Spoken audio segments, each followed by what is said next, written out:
I found out in the courthouse my name, my signature, stamped across a $530,000 mortgage I never signed. It wasn't just fraud, it was betrayal, with my parents holding the pen. I sat there, the clerk sliding the papers across the desk, my stomach tightening like a noose. They had done it behind my back, tying my future to my brother's debts. My parents smiled when I confronted them, like it was some harmless trick. "You'll be fine," my father said. "It's family," my mother added. But in that moment, I knew. Family wasn't protection. It was the weapon they'd chosen to use against me. So I took action, and what came next, they never imagined. I was always the careful one, the planner, the child who saved, who built, who stayed clean while my brother chased schemes that crumbled before they began. I thought my parents saw that. I thought they respected it.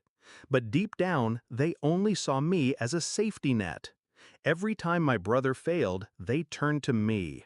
"Help him. Cover this. It's your responsibility." And every time, I gave in. Until this. This wasn't help, this was theft. I started piecing it together. The loan documents, the notary stamp, the way my brother avoided my eyes at the kitchen table. It wasn't sloppy, it was deliberate. My signature had been forged, notarized, filed, all with my parents' blessing. They didn't just let it happen, they orchestrated it. And when I pressed them, they didn't deny it. "You make more money," my father said flatly. "You can handle it." Like my entire future was just fuel for my brother's fire. I walked away without a word. Because rage is loud. Revenge is quiet. I could have screamed, could have begged, could have threatened. But that's what they expected. Emotion, chaos, something they could twist into guilt. Instead, I chose control. I started digging. Court records, bank accounts, title transfers, every shady deal my brother and my parents had tangled themselves in. They thought their secrets were buried under layers of paper. They forgot I know how to dig. And I found everything.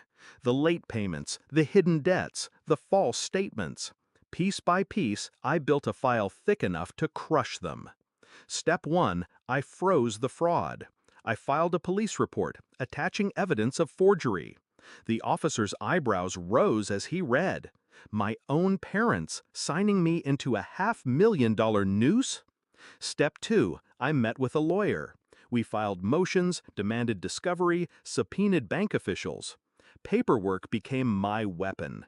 Every form a bullet. Step 3, I set the trap.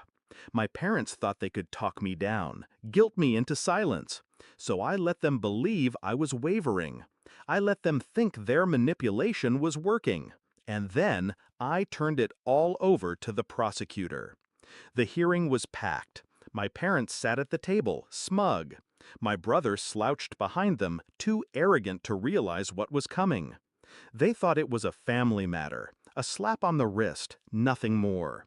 Then the prosecutor opened the file I'd built. Every forged page, every transaction, every lie. The room shifted. My parents' confidence cracked. My brother paled. And when the judge turned to me, asking if I had anything to say, I finally spoke. My name was stolen. My future was stolen. By the people who were supposed to protect me. I'm here to take it back. Silence followed. Heavy. Final. The charges were read. Fraud, forgery, conspiracy. My parents stared at me like I'd betrayed them. But betrayal requires loyalty first. They'd broken that long ago. The gavel fell. My brother faced foreclosure. My parents faced charges. And I, finally, faced freedom. They never expected it.